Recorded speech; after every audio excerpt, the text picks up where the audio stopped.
ভাই, প্রিয় মানুষটাকে ভালো রাখবো বলে আমি এ প্রবাসে আসলাম। আর সে প্রিয় মানুষ আমার অজান্তে বিয়ে কইরা সংসার করে আবার বাবু হয়েছে আরেকটা জায়গায়। আমি কি করবো ভাই বুঝতে পারি না। লক্ষ লক্ষ টাকা দিলাম, তাও সে আপন হইল না। পাইলাম না তার ভালোবাসা, পাইলাম না তার মন। আমি মইরা গিয়েও বাইচ্ছা আছি শুধু কিছু মানুষের কারণে, ছোট ভাই বাবা মার কারণে। ভাই, আমি তার অনেক ভালোবাসতাম, বিশ্বাস করেন। এই পৃথিবীর কাউরে বিশ্বাস হয় না। যে আমার জন্ম দিয়েছে ভাই, আমিও তারও এত স্মরণ করি না ভাই। আমি আমার প্রিয় মাস্টার যতবার স্মরণ করি, আমি আমার প্রিয় মাস্টার ছাড়া ভাই বাঁচতে পারি না। 7টা বছর 8টা বছর ভাই রিলেশন করছি, তার আমি কি সব পূর্ণ না করছি। যখন যা ভালো লাগছে তাই দিছি, যখন যা চাইছে তাই দিছি, টাকা পয়সা সব দিছি ভাই। তাও আমি কি প্রিয় মানুষটা পাই নাই, ফ্যামিলিও পাই নাই। আজকে আমি হতভাগে এক প্রবাসী।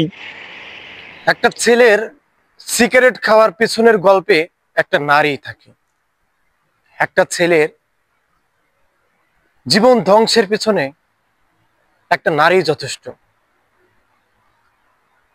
হ্যাঁ, বলছে এই ভাইয়ের কথা, যে কখনো সিগারেটের লিপটা মুখেও স্পর্শ করে না। সে আজ দিনে যে কত প্যাকেট সিগারেট খায় সে নিজেও জানে না। ভালোবেসেছিল 2017 সালে একটা মেয়েকে, কয়েক বছর সম্পর্ক ছিল, তারপর বিয়ে করার সিদ্ধান্ত নেয়। বিয়ে করার পিছনে সব থেকে বেশি অবদানটা ছিল সেই মেয়ের বাবা মাদের। তারা বলেছিল তার মেয়েকে বিয়ে করতে হলে নাকি তাদেরকে চালাতে হবে। এ যুগে এমন ছেলেও আছে যে কিনা একটা নারীকে ভালোবেসে সেই নারীর পরিবারের দায়িত্ব পর্যন্ত নিতে পারে। হ্যাঁ, আছে। বলছে এই ভাইয়ের কথা, যে দায়িত্ব নিয়েছিল, তারপর বিয়ে করেছিল। বাট বিয়ে করে ছেলেটার বাবা মা মেনে নেয় না বলে মেয়েটাকে সবসময় তার শ্বশুর বাড়িতে থাকতে হতো। এবং কয়েক মাস পরে মেয়েটা শুরু করে এরকম, তুমি তেমন টাকা পয়সা ইনকাম করো না, কোনো চাকরি বাকরি করো না, বিদেশে যাও। বিদেশে আসে, আসার পর বিদেশে টাকা পয়সা যা ইনকাম করে সব মেয়েটাকে দেয়। এবং সেই টাকা দিয়ে মেয়ের বাবা, মেয়ের মা চলাফেরা করে ইচ্ছা মতো, যখন খুশি, যখন প্রয়োজন তখনই টাকা চেয়ে বসে। টাকা দিতে দিতে কয়েক বছর চলে যায়, কিন্তু এর মধ্যে ছেলেটা জানে না মেয়েটা তাকে ডিভোর্স দিয়ে আর একটা বিয়ে করে ফেলছে।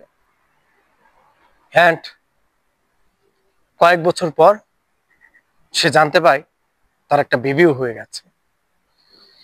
হ্যাঁ, আশ্চর্য হলো এটাই সত্যি, ধোঁকা খেয়েছে, ধোঁকা দিয়েছে মেয়েটা, আর ধোঁকা খেয়েছে ছেলেটা।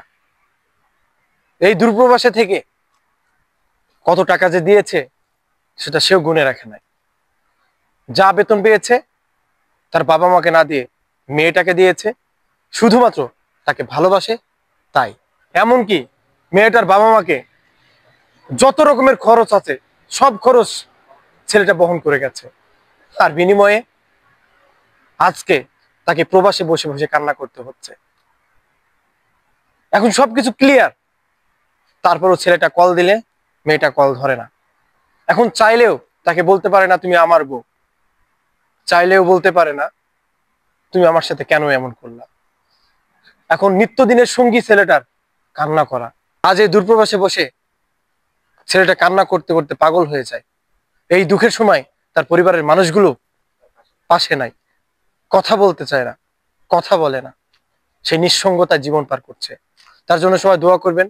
আর তার জন্য আমার সাজেস্ট থাকবে, সে তো প্রতারণা করেছে, যেন সে একটা দেখাশোনা করে বিয়ে করে এন্ড তার বাবা মার কাছে যেন মাপ চায়।